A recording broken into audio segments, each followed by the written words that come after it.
Hello, this is I Go Travel with Don Barnett. There is a fine line between a dream and a nightmare. And in the case of Canadian forestry, that fine line is very evident. While we're waiting for a chance to maybe get around this big log hauling truck, maybe we could talk a bit about the forest industry. Let's start with the dream. Yes, sir, she is a beauty of a country. Small communities like this are nestled in the mountains, the lakes, and the forests. Canada joins a few of the other lucky countries in the world like Russia, Brazil, China, and the US, with the largest amount of forests across the planet. This country is loaded with trees. White pine is the official tree of Ontario, and the sugar maple is the highest income producing tree in the country.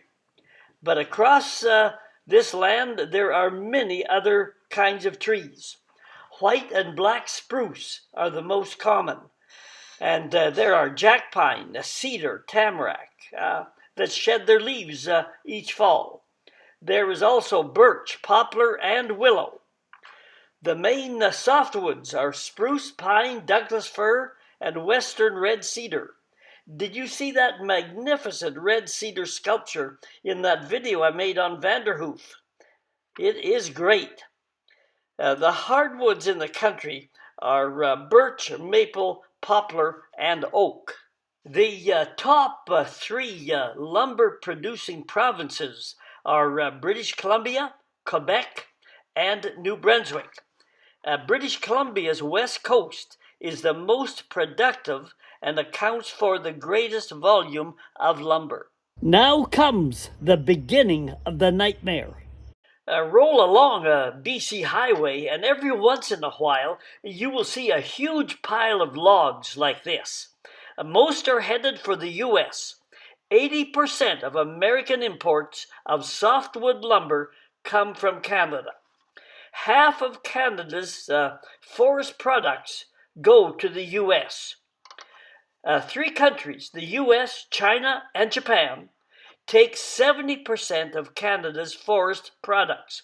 Only a third go to a few other countries and are used for the Canadian domestic market. Let's look at some problems in the Canadian forest industry. The first one is the pine beetle infestation that has destroyed thousands of trees. Both the pine beetles and the recent wildfires have been brought on by climate change, something we haven't been really able to control at all. And then number three, there's the lumber dispute. The softwood lumber dispute with the US has hurt Canada.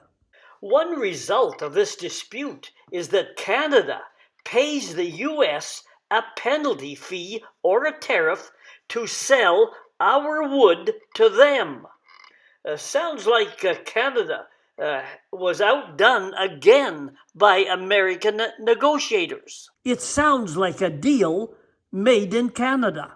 Let's look at number 4, the movement south. Because of some of these problems, some forest companies have moved south to the United States.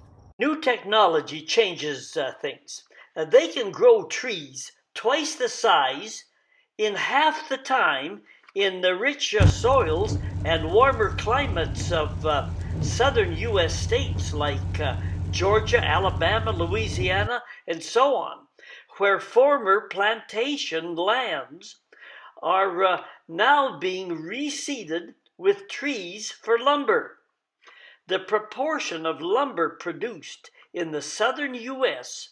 is challenging northern forest areas with all of its problems and diminishing wood supply. Sawmills have cut back and even shut down in BC. Maybe we also need to explore an enhanced forest replanting program. The Canadian lumber industry has been affected by international relations. For example, Canada sells forestry produce to China. When the Russian-Ukrainian war occurred, Russia stopped selling forestry goods to the Ukraine and sold to China instead. China needed to buy less lumber from Canada because it now had a new and closer trade partner in Russia. As a result, Canada lost some of its market share. International relations change, and it can affect the Canadian economy. Challenge number 6 is the primary reason why forestry in Canada is skating on thin ice. We have failed to develop secondary manufacturing from our timber products. It's easy to identify the problems and the challenges. It's a lot harder to find the solutions. But let's take a look at Canada's Boreal Forest. And did you know that the Boreal Forest, named after the Greek god of the north wind? Canada's forests range from the Yukon in the west to Newfoundland in the east. It is the world's largest ecosystem. And I always thought that the Amazon was the largest in the world, but the Canadian forests, the boreal forests, are larger than the Amazon. In terms of carbon storage, which is essential for our survival on this planet, the Canadian forests are twice the carbon storage of all tropical rainforests in the world.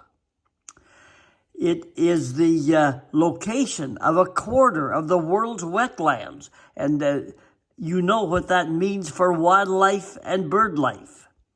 Now, the bottom factor is important. It's 90% owned by individual provinces and the territories. And that creates a bit of a problem. The question is, how do we return to the dream?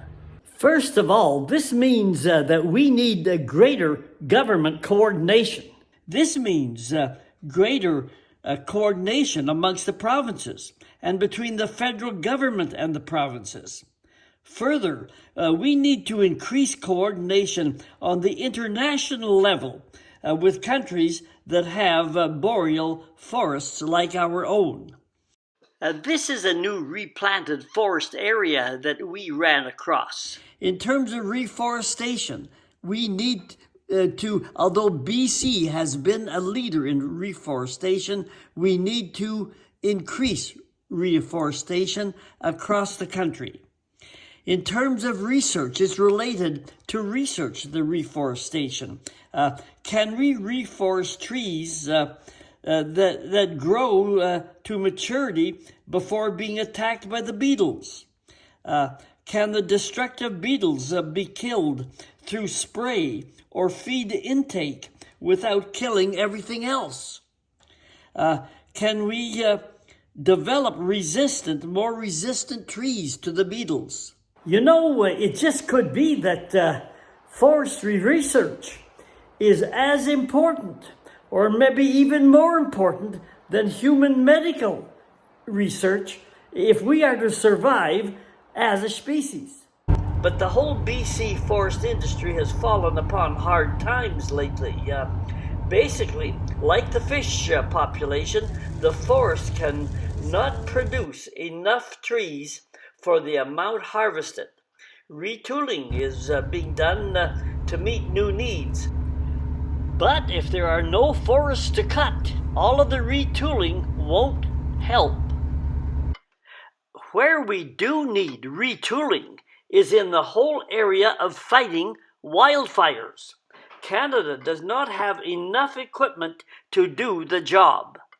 And one more thing, government policy has contributed in a big way to the train wreck. Big plants like this have closed down, and smaller ones have experienced the same kind of fate. One reason is Mother Nature caused by the pine beetle and wildfires. But the second reason is government mismanagement. government has permitted unprocessed raw logs to be shipped by boat overseas and hauled by truck to the U.S. The logs are sold at the lowest possible value for BC residents. Jobs go out of the country with the raw logs. Most profit has gone to the big corporations that has dominated the forest industry in this province. And that is why only 10 companies control 70% of all timber supplies. Have you ever met one of those big log hauling trucks on the highway? Well, they haul enough lumber in one truckload that is about the equivalent of building a house. And we're shipping millions of houses out of this country for the cheap. We got the lumber. If we kept the lumber here and processed it, we've got a housing shortage in this country. We have the material to build houses. You'd think these politicians could figure it out. Let's stop a couple of things, and let's start a couple of new things. Let's stop the federal export permits of raw logs. Let's stop the private log sales from private lands. Instead, let's start up a philosophy and a practice that says log less and process more. Log less and process more. And number 2, let's start up a national home building program that is affordable for most people. We have the lumber. Let's just take a minute and summarize the story of the Canadian forestry industry. Canadian forestry can be characterized in terms of the dream, the nightmare, and hopefully the return to the dream again. In the past, our dream has been plenty of logs, plenty of forest, and minimum work to harvest it. However, the nightmare set in, brought on by the pine beetles that devastated the forests and the wildfires who did the same thing. To return back to the dream of forestry, we have to continue to do even more research into pine beetles and wildfires and reforestation. And we need to develop a new philosophy that we've heard before in the forest world. Stop shipping raw logs and go to the philosophy of log less and process more. Well, I hope that gave you some food for thought. Usually at the end of these videos, I ask you to subscribe. But you know, in this case, there's one more important thing to do. That is contact your MLA or your member of parliament and have them watch this video, or make up your own message about the need for attention to our forest industry. Until then, we're rolling on down the road. If you want to see more videos, just like it says here, Google the little @ at Don Barnett 5090.